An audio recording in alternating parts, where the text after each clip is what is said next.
Hello, guys. I told some of you tonight that I would try to create a YouTube to finish our discussion on Chapter 1.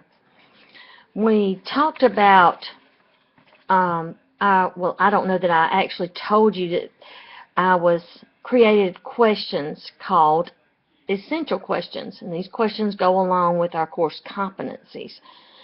The essential question that I've already gone over with you all is called, can you demonstrate how to effectively utilize the following websites for North Georgia Technical College?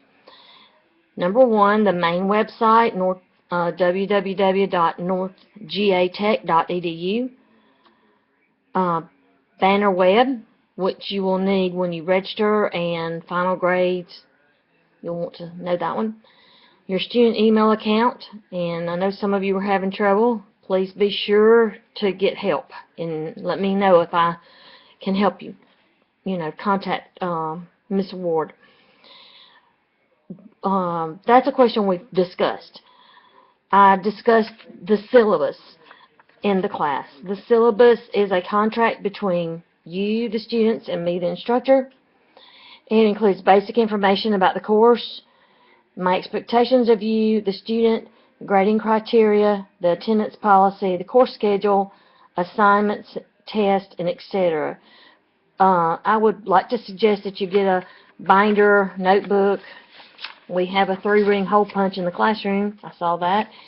And you can download the syllabus at the printer, using the printer in the classroom or your own printer, or you can use the printers in the libraries for up to 10 copies, I believe. The next essential question, do you know where to go do you know where to go while at North Georgia Technical College to find the financial aid offices, the student affairs office, and who or what are the names of the faculty members that can help you in each of these offices? I told you at Currahee you would refer to Miss Erica Pickens. And for financial aid, those people are all on Clarksville's campus.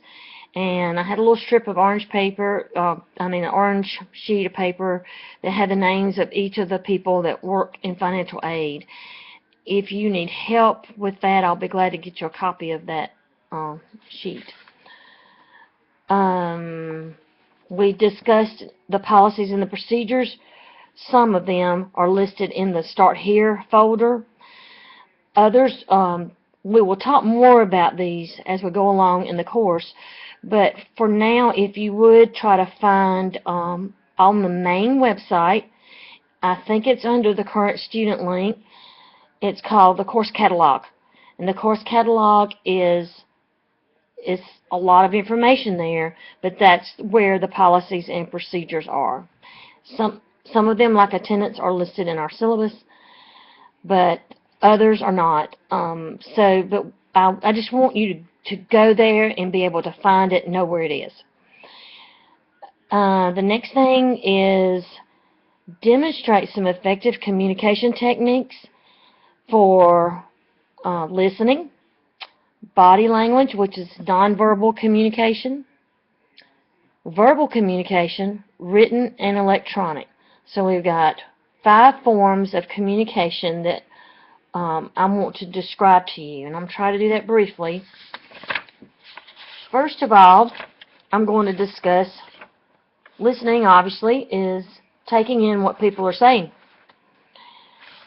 Verbal is the process of communicating through words and face-to-face conversations, which is part of what I'm doing right now, using this YouTube video.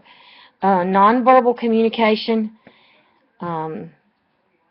things like rolling your eyes, is obviously a disrespectful way to communicate with someone.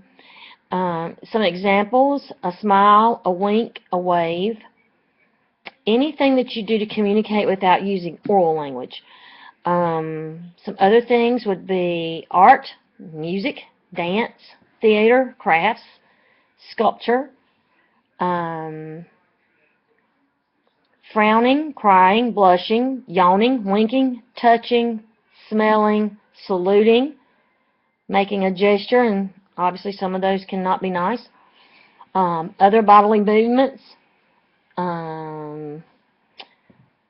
Morse code was the original internet, one way to communicate back in the day, way before our lifetimes. Flags is one way to communicate. Emoticons, we use emoticons on our text messaging usually. Referees use signs when they are refereeing games. They also often get made fun of. There are signals, traffic signals, people that are policemen, military, wear uniforms that show their rank and their service. That's a way to communicate that.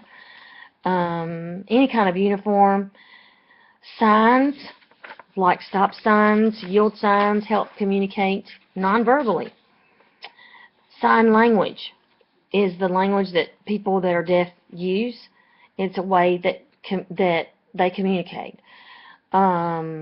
There are also things like jewelry, clothing, your car can even be a way to communicate maybe your social status or financial means, maybe even your cell phone. I mean, not the actual, I know you communicate on your cell phone, but I'm talking about the actual type of cell phone you have. We might show your financial status, I suppose.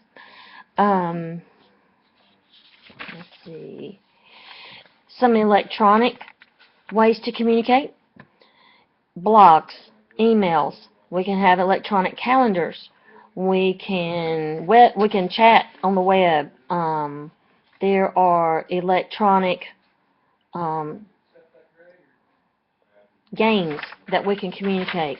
I don't play games like that, but there is the internet, obviously, is a way to communicate electronically. There are discussion forums, which we will have in this class. You can chat online. You can use the intranet, radio, voice clips, YouTube, Skype. We can communicate by phone. Text, video. We can video conference. We can use a webcam, which is what I'm using now. Please bear with me. 65% of the communication, according to this chart, which is a pie chart, circle graph, whatever you want to call it, 65% of the way we communicate is nonverbal, 35% is verbal. Then I found another chart, which this is all in the lecture notes for Chapter 1. You can see the actual paper. Hard copy is what I call it. There's another chart here that talks about 7% of what we say is verbal, 38% is tone, the tone, how we say it. 55% is body language.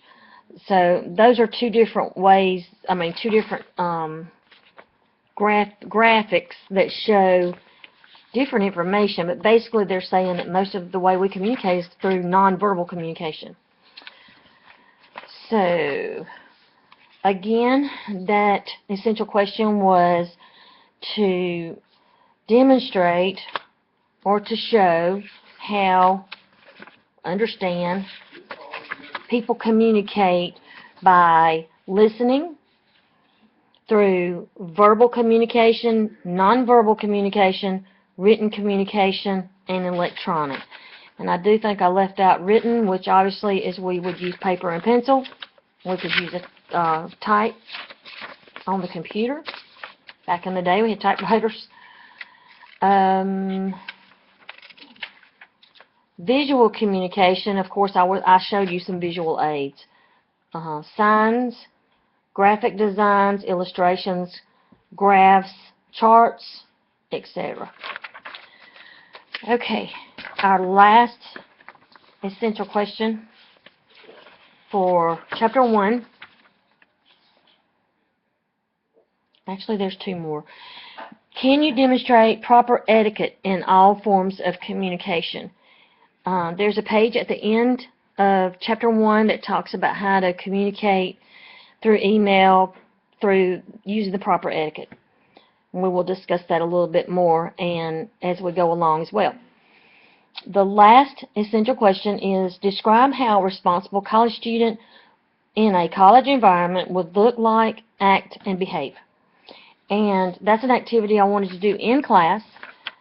I was going to provide you or give you the option of using a picture from the internet of a student. I have some on a PowerPoint that I will share with you all, or actually draw a picture and then maybe around the student or out to the side list adjectives or words that describe how a responsible college student would look, act, and behave.